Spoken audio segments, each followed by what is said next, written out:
I'm Richie, and I'm joined by my co-host Mark. On the show each week at Friday at 8 a.m., we speak to a remarkable individual about their journey through their lives, talking about both their highs and lows to really understand how they were able to achieve what they have. Now this week, we have another very special guest who is a renowned figure across the British business scene, perhaps best known for his appearance as Sir Alan Sugar's right-hand man on The Apprentice. However, to get to that position, Claude's accolades extend far beyond the show, and in his own right has had an exceptional career in many different ways. He is a business owner, entrepreneur, and even floated companies such as the Powerleague. He was also the CEO of Tottenham Hotspurs, in what I can say is pretty much every child's dream to achieve. So whether it's running some of the UK's most renowned companies, to leading a major Premier League football team, and even appearing as one of the UK's leading TV shows, it would seem that Claude has really done it all. And just when you think there is no more he can conquer, the University of West London names their business school after him. Well, look, on a personal note, I just want to say that above and beyond all these great achievements, I have found Claude to be an extremely kind-hearted and individual. And he is very generous with his time. He sees the positive in so many things and gives off a real sense of optimism that is really needed at this point in time. So it's without further delay that I really welcome Claude to the show this morning. It's a real pleasure to have you. Good morning. Thank you. Mark, over to you for the first question. Morning from me as well, Claude. Fantastic to have you on the show. So to get us started, in many ways, let's start at the beginning. So you were born in New York, but came to the UK where you've spent most of your life. Can you tell us what it was like for you growing up, perhaps some of the early lessons that took you on the path that you subsequently went on? Well, I think I was very fortunate in that, first of all, I had very, very nice, wonderful parents. So I think that from my point of view, I always had a very stable kind of upbringing. My problems, however, started quite early when I went to the French Lycée in South Kensington, which was a very good school, but was not good for me in that it was very strict and I was quite rebellious. So from quite an early age, I found it quite tough going. And unfortunately, once you get into the French system of education, it's very hard to step out. So in spite of sitting for lots of very good schools in the UK, I found they rejected me each time because actually I didn't understand the whole English culture. I didn't know about English history, being stuck in the sort of French system. So I had a difficult time at school, and that actually resulted in doing rather badly when it came to exams. So I was always frustrated that I wanted to do well, but somehow just couldn't manage to make it.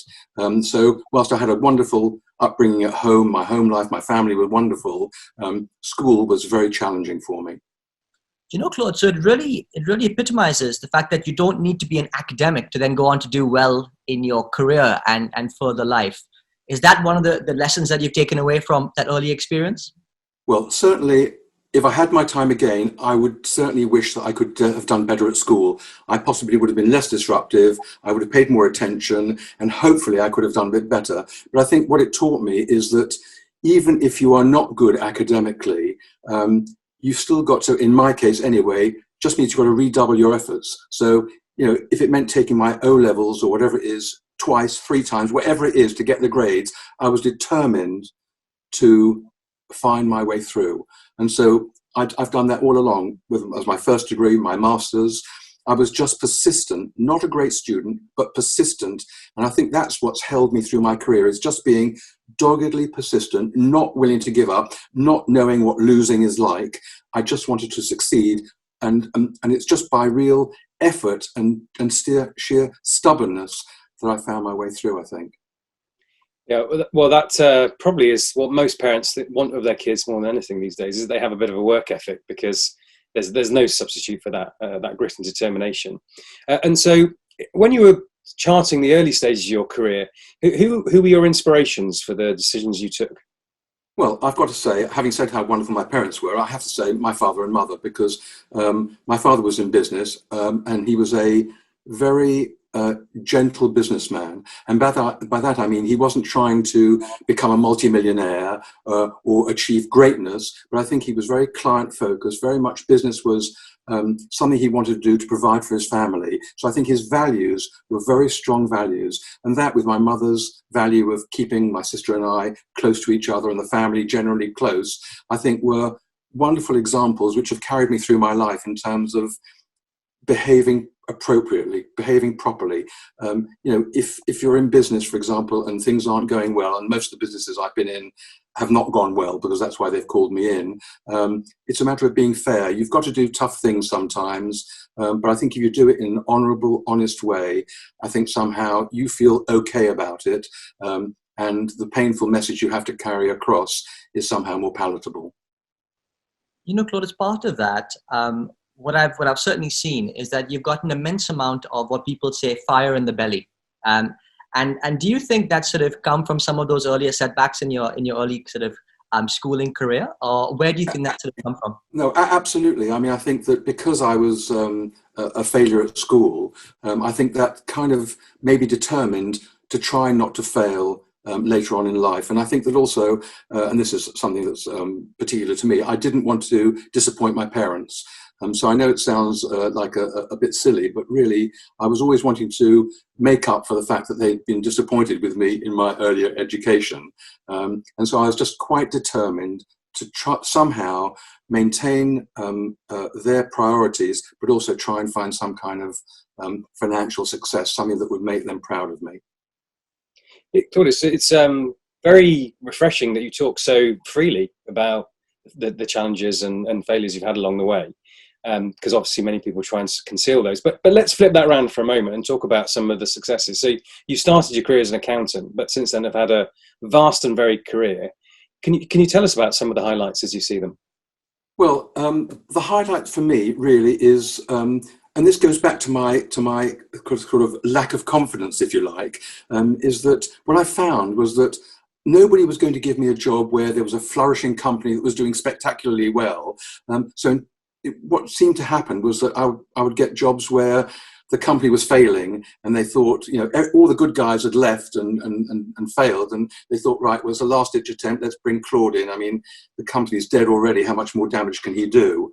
And lo and behold, I was able to, and I'm moving along here, but I was able to actually do some good to the company, restore some value, maintain employment for the people, and try and find a way of actually securing the long-term future of the business. So that came really after I'd left Unilever, where I started my own business. And there's nothing really like starting your own business and understanding the trials and tribulations, the loneliness, the disappointment, the fact that things take longer, cost more, and just general upheavals.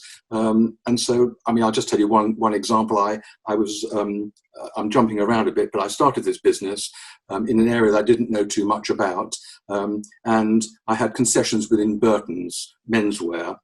And I was just selling ties, belts, menswear accessories. I then had an opportunity to go into Bourne and Hollingsworth, Bourne's, and I had a small concession there, which was also doing menswear accessories, doing really well. So even though I was down in the sort of lower depths of the department store, doing tagging and all that kind of thing, and stabbing my fingers with these guns as I was pricing things, I was so determined to try and make a success of this business, I was prepared to do anything at all, just to kind of make a go of it.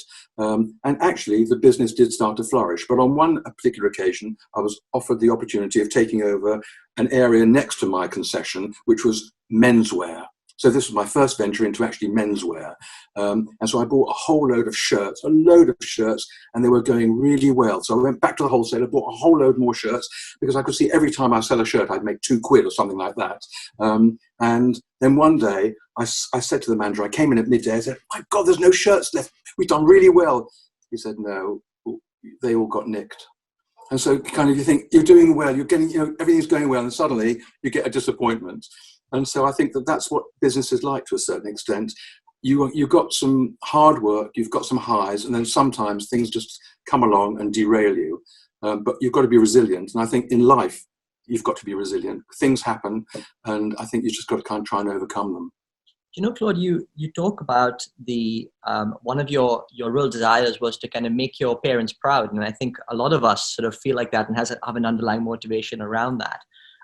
But with that also comes sort of the other side of the coin, which is the risk factor in trying to make these businesses succeed.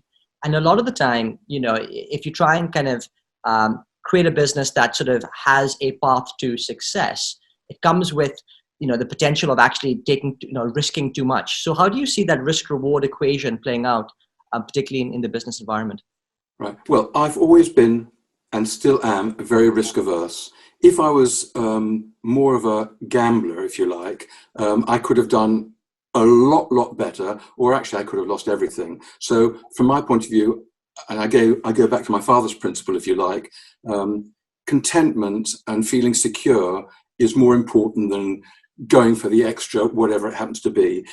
Now, so however, when it comes to companies, that is quite different, because I, as an individual, am risk averse, but companies have got shareholders, and they've got, if you're a public company, for example, you've got to be seen to be growing the company, ever growing the company. So I think that there's a different philosophy when you look at companies where you've got to grow. If you don't grow, if you don't change, if you don't adapt, if you don't innovate, you are going to fail more than likely over time. So I think when it comes to businesses, I've always been very keen, wherever the business kind of started off, if you like, when I entered, I've always tried to stabilize the business, learn from the people who are in the companies from whom I can learn a lot, and then guide the company through to growth, strength, and more prosperity. So I think that's the way that I've kind of managed things. But I'm at heart, I'm not a risk taker. So, Claude, just building on your point about coming in when all seems lost, we've got a question from Thomas. Actually, I'll read what he says first. It says, "Hi, Claude, I read your book and it was great. Probably the first book I finished in 3 years." So there's a good opener. Anyway, so Thomas... What, did it take 3 years to read it? Is that what you're saying? Or... He wasn't specific, but right. let's assume he whizzed through. But he said he had the opportunity to try to turn around a company, but found he was shut out by people who have been there for years. So his question is, how do you really take control of a business and go about reinforcing your position in the company, especially with long-serving directors and employees? Yeah. Very hard. I mean, I've had situations where my best efforts have been thwarted because you've got die-hard directors who won't change, who won't move in the way that you want, or you've got shareholders who, instead of being passive, decide to suddenly get busy. It makes life very difficult. I completely sympathize with that case. The situation is really either you go or they go, because you can't both stay unless you can reach some accommodation whereby they understand what you're trying to do and they're prepared to give you a chance to make sure that what you're doing is right. But you often meet resistance, and sometimes you meet resistance because people are scared of change. And they do things a particular way, they're comfortable with that way of doing things. If somebody comes along and takes a radical different view, inevitably they're going to resist it. So it's almost like human nature. I mean, I've had situations where I've had to win over directors and managers and just ask them to give me a chance. And sometimes I've just had to sort of part company with them because there's no, or I've actually been the one to say, look, I can't manage with this situation. So I think you've just got to assess the situation, see what you're working with, see whether you can make a go of it, and be realistic about whether you can actually work with certain people. And in lots of cases, things have not worked out. And so I think it's an unhappy marriage, if you like. But where the converse of that is where you have a team who are willing to change, who understand the direction they've been in is not right, and they're prepared to work with you to move the company along. Joy, because actually you've got somebody or a team of people you can rely on. They rely on you, and innovation comes through, good ideas, hard work, genuinely hard work comes through. We're all working off the same hymn sheet, so to speak, and we've had success, great success in some situations. Claude, I often get advice, well, two opposing pieces of advice when it comes to entrepreneurship. On the one hand, people talk about the need to stay the course and run the course of the business. On the other, people say, well, you got to know when your time's done and to get out. How do you balance those two equations, particularly when you've seen some of your turnaround experience? Well, I think what I do is even though I love the business I'm in at the time that I'm trying to do the turnaround, there comes a point in time where I recognize that my work is done. And I think I don't get emotionally upset about leaving a company. I'm happy that I've managed to take the company from A to B, and if somebody else then takes it to the next stage, that doesn't bother me at all. I've never been, if you like, short of work, so it's a matter of really doing the best I possibly can during the period that I determine or somebody else determines that I'm doing the right job, and then I move to the next opportunity. And I like the challenge. So there are always challenges in business, but I particularly like the challenge of saving a business, trying to rescue it, trying to get it back to some kind of former glory, or moving it to a different space. Once that's done, I think there are different people who perhaps can take it to the next level. So that's just kind of my way of thinking. And when I do leave a company, sometimes the company thrives after I've left, and sometimes they go back to their old ways maybe, and it doesn't do so well. But at least during my period, during my tenure, I think I've improved certain situations. Love that. Thank you. So, Claude, Richie mentioned you were CEO of Spurs, and that many people would love to have such a job. Such is the place of football in our nation's hearts. So, tell us a bit about. That must be fascinating. How do you get to have that job? What does that job entail? What's the good and bad parts of such a job? Okay. Well, from my point of view, it was very, very fortunate getting that job, and I wasn't looking for it. I've always been a Spurs fan, by the way, but clearly Alan Sugar became chairman, and I'd been working in Alan Sugar's companies as chairman of some of the subsidiaries around Europe, and my job there came to an end. I didn't know it was coming to an end, but Alan said, "Look, I've got something else for you," and we've been talking about a number of opportunities that he had within his business. And he said, "Look, what I'd like you to do is I'm having all kinds of troubles at Spurs with Terry Venables and with just general sort of problems. You go in and you sort it out." And I said, "No." I said, "Oh, no. I said, that's not what I want. That's not my career path. That's not what I want. We've been talking about a whole load of other things. I don't want to go into Tottenham." He said, "Look, you're the only one who can do it." I think he was flattering me. "Just go and do it. Sort it out. Get rid of all the sort of fraud, the problems, the sort of just the bad things about it. Because at core, we've got it's a public company as well. At core, this is a fantastic franchise, a fantastic business, and we can turn it around and make it great again." Sounds like America, so I did go in there, and it was a wonderful challenge. I have to say that. You're in the limelight, and obviously being a Spurs fan, it was a magical opportunity to just go down the tunnel, go into the dressing room, and just be part of the community that is football. Whether you go to Manchester United, they're incredibly welcoming. You invite them back, we're incredibly welcoming. So there's a whole culture that goes on behind the actual 11 guys playing football. However, it was actually my worst experience in business. Because what I missed the fact that a football club isn't just a business. It's got a heart and soul that is part of the fan base, part of the football management aspect of it. And so I went in there very blinkered, thinking it was just another turnaround, and focused much too much on the financial side, which was important, very, very important. But I didn't understand the soul of a football club, and all football clubs have got that soul, which is kind of totally apart from the financial situation, the management of business. It's all about the football, the support, all those kind of things. And if I had my time again, I would do a much better job than I actually did at Spurs. But having said that, I did some wonderful things. I'm being hard on myself. We did turn the company around. We did do some very good things. But I think that in retrospect, where I haven't got a lot of regrets about some of the other companies that I've been involved with, I think Tottenham, either I was too naive or too young or not mature enough to understand the whole situation about football. And also what you've got is you've got the newspapers, and we were at Spurs, we were very, very, it's a leaky ship, because I'd say something in all innocence, which I'd say in a company, like, why do we get these referees from up north? Can't we have local referees? Now, to anybody who knows about football, of course you can't have a local referee because he might be biased. But I was asking silly questions, and of course any silly question was immediately fed into the Daily Mail, the Sun. And so on the following day, I'd sort of have all kinds of comments about how stupid I was and making such ridiculous comments. But I was just trying to fact find. in my innocence. But of course, the newspaper loved all that. Do you know, Claude, I think that the two things that have really resonated on your point, and probably these are experiences that have stayed with you through the rest of your career.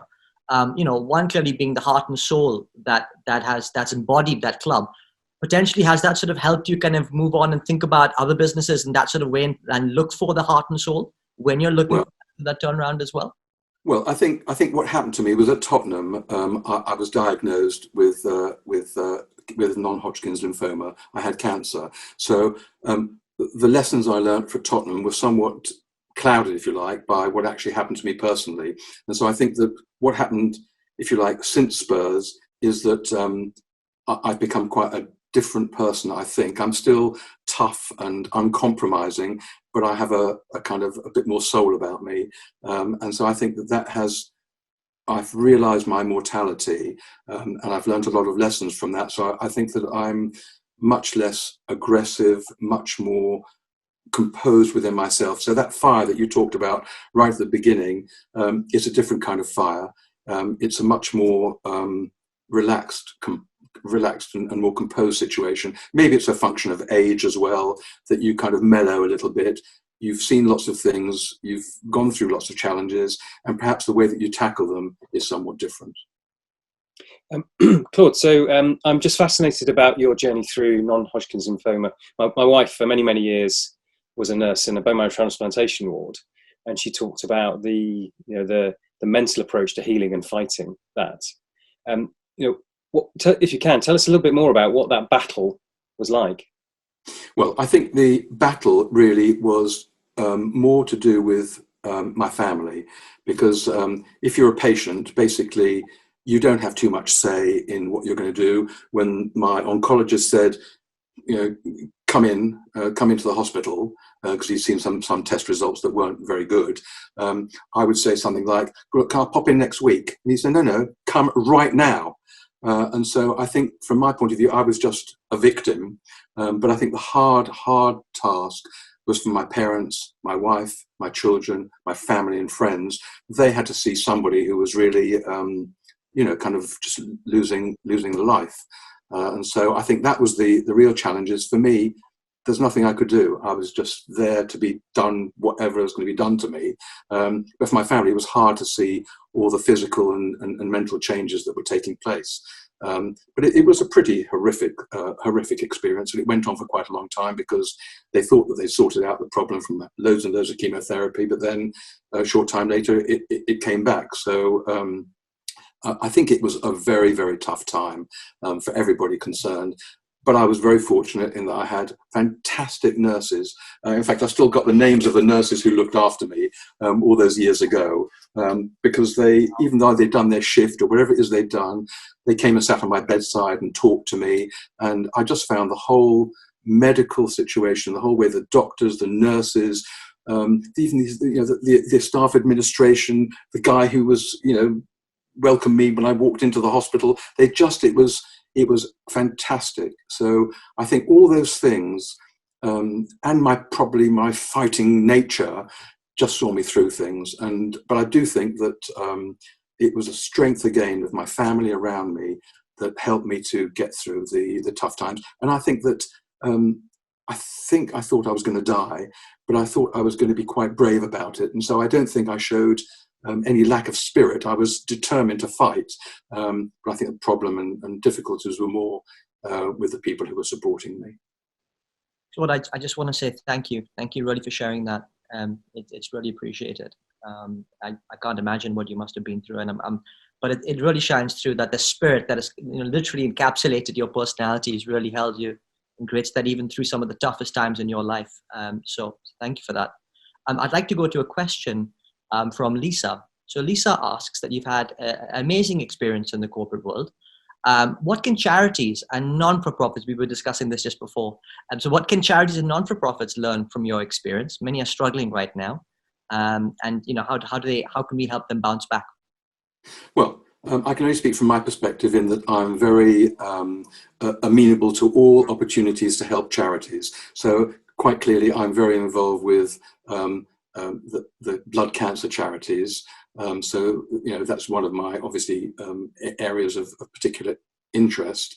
But there's lots of other charities where if they've asked me to give a talk, to give a breakfast talk, or to just go on a podcast or do a Zoom call, whatever is required, I generally am very, very prone to help on that.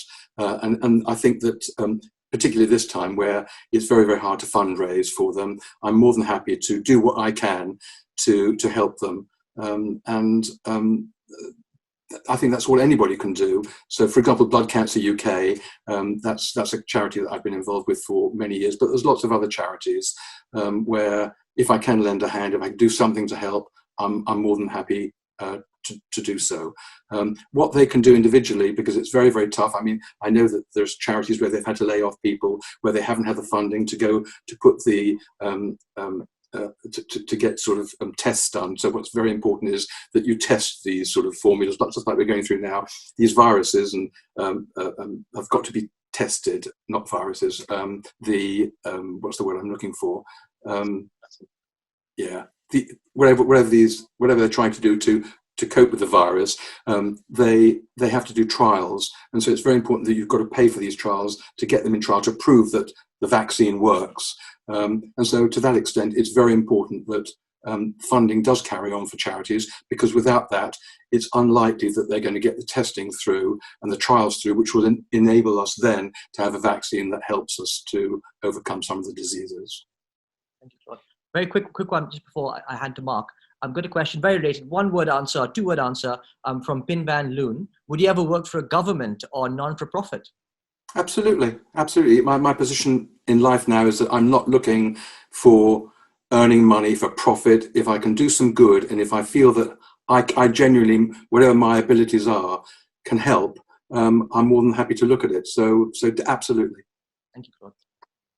Okay, so we're rather overburdened with lots of good questions. We'll try and get to as many of them as we possibly can. But I want to change tack slightly towards The Apprentice. Is sort of the obvious place to go next, maybe. And just tell us, what was it like being on The Apprentice? Well, first of all, I didn't know I was going to be on The Apprentice. And Alan just approached me one day and said, look, I'm doing The Apprentice. Do you want to do it? And I said, well, yes, okay, yes. So he then says, right, so this is what you're going to do. You'll do the interviews. I didn't know what the interviews were about particularly. But if Alan was sort of suggesting it to me and he was all excited about it, then it looked like something worth doing. And I think at the beginning, none of us knew what we were letting ourselves in for. I remember the first interview I gave was in a tiny little cubbyhole of an office, and all they had was one camera focusing on the candidate behind my shoulder. And then once the questions had been asked and the candidate had answered, the camera moved around, and all I had to do was nod like that or shake my head like that. And so it was very, very much seat of the pants stuff. Over the years, it's become complex and wonderful. Not that it wasn't wonderful in the early days, but it's become very professional, very, very slick. Alan Sugar is fantastic. Karen is wonderful at what she does, and I try and do my bit. And so really it's become something that I never imagined it could possibly be, in terms of the palaver that goes around, that goes with television. So from the early days when it was just one cameraman, you've got a team of cameramen, you've got fantastically talented people who are in production, who make the whole show come alive. The editing is brilliant. The amount of work that Karen and I do is also absolutely exhausting. And I know there's been a lot of discussion about what time we get up in the morning, but when the candidates have to get up at 4:30 or whatever time it is in the morning, Karen and I, separately I might add, have also got to get up and be at wherever we have to be. And we wander around all day with the candidates, logging everything they say as best we can, and then giving important information to Alan Sugar on an hourly basis as to how things are going. So it's not easy, but it is a tremendous honour to be involved with a show like The Apprentice. And the enthusiasm that everyone has for the show, and of course the viewers who kind of follow, and it's like different generations of viewers, is fantastic. So I regard myself as being incredibly lucky to be involved in such a show and to have been there since the inception. You know, Claude, it's funny because I think The Apprentice is one of those very few shows that cut across generations, bring people together. and actually inspire multiple generations to kind of come together in the week, and then also kind of start to kind of spur their own entrepreneurial sort of mindsets as well, which is fantastic. I've got a question here, a little bit of an inside scoop. And so Eileen asks, as a big fan of The Apprentice, I would like to ask Claude if himself, Karen, and Lord Sugar have any input in deciding the content of how the final film editing of the tasks are edited. And do you all view the finished filming cuts before you enter the boardroom? I don't know what you mean by the finishing cut. We don't see anything. So basically, it's live. So whatever happens, happens. Behind the scenes, Alan, Karen, and I do sit together to discuss who did well on the task, what things went wrong, who do we think should get fired, and try and explain why we think that. And so, for example, what happens is that we might say candidate A is going to get fired, and Alan says, yes, I can see that, you've explained it to me, I can see what you've told me. We never see anything, we never see any film. There's no way that we are, but we were there, Karen and I were there, and Alan is in touch with everything all the time in terms of listening to us. But then what happens is we get into the final boardroom, and Karen and I focused on candidate A is going, but when you get to the final three, candidate A might make a very good defense of the situation, explain what went wrong, explain that he wasn't the culprit, he wasn't responsible for the failure, he or she wasn't responsible for the failure of the task. And Alan will then take that, because he's got like a computer mind like brain, he'll then compute all that and decide that B is going to go. And so we're all thinking, hang on, it was supposed to be A. But so things can change, but there's no way that it's pre-organized in terms of we see the rushes of what happened during the day. We see nothing. And the winner, obviously, Alan then chooses his winner. But it's based not on a whim, but based on all the weeks that they've gone through the process, the actual interviews, which are very, very important in terms of clarifying whether their business plan is suitable for investment and whether the individual can manage that business plan. And so that's the way it actually goes. And people say, oh, is there a script? There's absolutely no script. You say what you want to say, how you want to say it, and that's it. And I do remember on one occasion I did say something which will actually be on TV tonight, where I throw somebody out of the interview, and because I was so enraged, I just lost it with that individual. And the moment those words came out of my mouth, I regretted it. I regretted not that I had to get rid of him, but the way that I did it. But once it's done, it's done. And that's the beauty and the danger of The Apprentice, is that there's no rehearsal, there's no script. You just go for it. And the same thing for the candidates. They say things that perhaps are inappropriate. Sometimes it gets cut and edited out. But what's said is said. What's done is done. Well, we'll certainly be watching that tonight for sure. There's one follow-up question from Stephen. Is there a candidate that you would have hired that maybe Lord Sugar didn't? So I suppose, does he get it right 80, 90, 100% of the time from your point of view? Well, obviously, I have to say he gets it right 110% of the time in Apprentice terms. But it's a fine judgment call, really. I think when you get to the top, the people who go in for the interviews, or the last three, they're all worthy candidates. They're all worthy of winning. And so it's really a fine judgment as to what Alan sees in an individual, or whether he particularly likes that industry. So the winner last year was bread, making bread, and that she was a very worthy candidate. But I think Alan just fancied that industry, and so she became the worthy winner. And so I think that there's never any argument, really. All Karen and I want really is to make sure that Alan has chosen the best candidate, and he then makes the ultimate decision as to who he wants. Sounds great, Claude. I've got another follow-up question. Keeps coming from Thomas Stewart, and it's a lovely question, actually, quite apt. So you're obviously a very friendly gentleman. It's absolutely true. Concur. How do you feel when you watch back some of the Apprentice scenes, especially the interview process, when sometimes the show conveys you as a man to fear? Did you interview your employees in the same way? Yeah. Well, I think it's very important to say that the Apprentice interview is not a normal interview. I would hope that if I interview people in real life, I'm far more of a gentleman and I take things differently, because in a normal interview, what you're trying to do is it's a two-way process. You're trying to find out if that candidate is going to fit into your organization, and they're trying to find out whether they can work in that particular way. So it's very much a two-way process. It's more relaxed. You still have to ask questions. You still want to listen to the answers, but they also have the opportunity of challenging you and asking you what it's like. Because the worst thing is getting the job, me appointing the person, and then after a month recognizing that I've made a mistake or they've made a mistake and we part company, and then you've got to go through the whole process all over again. So the apprentice interview is quite different. First of all, I get to ask the questions. They know what the job is. It's £250,000 and a partnership with Alan Sugar. So it's really me putting them under a great deal of pressure to challenge their business plan, to make sure the numbers are right. And typically their numbers are not right.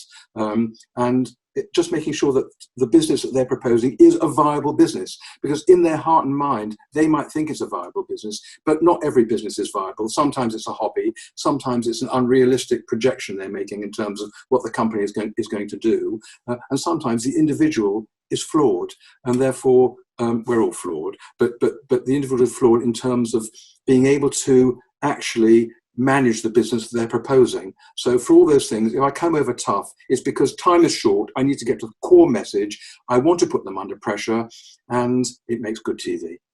Yeah, that's the killer point at the end. So a lot of what you talk about, Claude, is the balance between being soft and being hard. And you know, there is obviously a balance there. We've got a provocative question from Power, and a good question.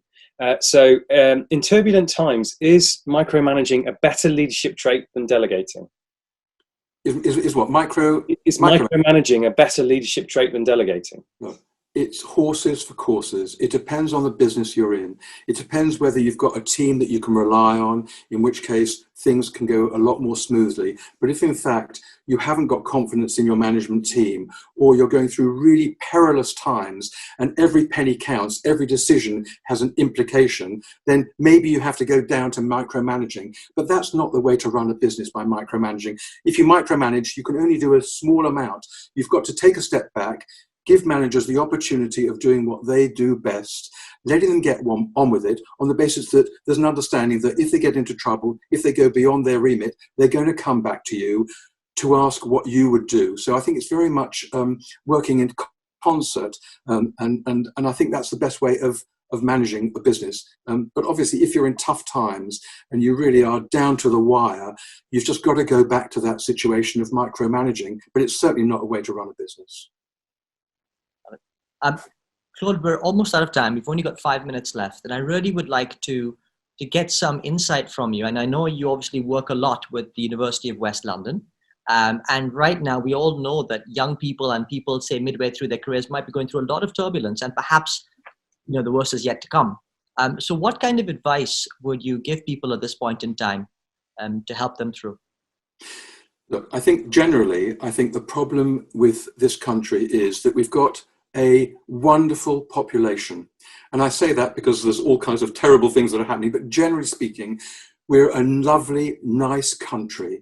But what I think we're missing is some skills. So I think that people have got to recognize that times have moved on, that there's a skill which is required now that perhaps wasn't required 10 years ago. So I'm a big fan of continuous education, so to speak. And I think it's important for people to get skills. Not everyone can be an academic. I know that from my own experience, but you've got to find the things that you are good at and try and see whether those things are applicable to today's world. And that's where it's important. Universities particularly have got to adapt very quickly. There's no point in the business school teaching a load of old rubbish about what happened in business in the 1960s. It's all very interesting, but here things have changed. The requirements of industry has changed. They don't want candidates who come out of university and have got an academic background without a practical side to it. So it's very important that whatever you're doing, if you're involved in the university, it's practical. And also, I think that let's not forget that people who aren't academic, it's important for them to get a skill, learn a skill, retrain. It's very difficult, but you've got to, in this world, I think, adapt. And there are loads of people who And that's where the apprentice comes back to being very relevant, who are not going to go into industry for one reason or another. They want to start their business, whether it's a technology business, they've got a clever idea. And nowadays, you can start a business from your home. You can start a business from your bedroom.